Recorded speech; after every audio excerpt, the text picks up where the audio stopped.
ശ്രീനാരായണ പരമഗുരവേ നമഃ. എല്ലാവർക്കും നമസ്കാരം. ഗുരുദേവ കഥാസാഗരത്തിൻ്റെ 403-ാം അധ്യായം. അത് ചുമന്നുകൊണ്ട് നടക്കുന്നല്ലോ. ആത്മവിദ്യാസംഘത്തിൻ്റെ ഒരു പ്രധാന ആചാര്യനായിരുന്നു വാഗ്ഭടാനന്ദ ഗുരു. മഹാപണ്ഡിതനായിരുന്നു അദ്ദേഹം. കുഞ്ഞിക്കണ്ണൻ എന്നായിരുന്നു പൂർവാശ്രമത്തിലെ പേര്. അദ്വൈത ചിന്തയിലും വേദാന്ത വിശകലനത്തിലും ഒരൊറ്റയാനായിരുന്നു അദ്ദേഹം. വാഗ്ഭടാനന്ദ ഗുരു ഗുരുദേവനോട് ഏറെ ആദരവ് പുലർത്തിയിരുന്ന ആളായിരുന്നു. എന്നാൽ അതേസമയം തന്നെ ഗുരുദേവൻ നടത്തുന്ന ക്ഷേത്രപ്രതിഷ്ഠകളോട് അനുകൂലിച്ചിരുന്നുമില്ല.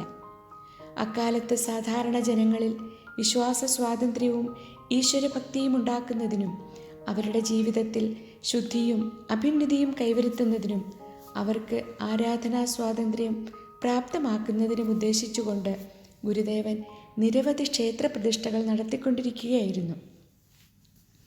വിഗ്രഹപ്രതിഷ്ഠയോടും വിഗ്രഹാരാധനയോടും ക്ഷേത്രസ്ഥാപനത്തോടും വാഗ്ഭടാനന്ദന് യാതൊരു യോജിപ്പുമില്ലെന്ന കാര്യം ഗുരുദേവന് നന്നേ അറിവുള്ളതായിരുന്നു.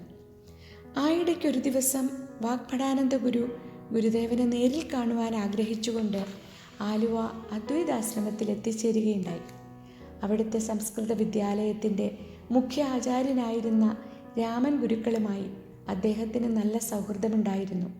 അതിനാൽ ഗുരുക്കൾ തന്നെ അദ്ദേഹത്തെ ഗുരുദേവന് പരിചയപ്പെടുത്തി. വാഗ്ഭടാനന്ദ ഗുരു അപ്പോൾ വന്ദിച്ചുകൊണ്ട് ഇങ്ങനെ പറഞ്ഞു: നാം സ്വാമികളുടെ അഭിപ്രായക്കാരനല്ല. അതിന് മറുപടിയായി അപ്പോൾ തന്നെ ഗുരുദേവൻ പറഞ്ഞു: ഓ, അങ്ങനെയാണോ? നാം നിങ്ങളുടെ അഭിപ്രായക്കാരനാണ്. രണ്ടുപേരും ചിരിച്ചു.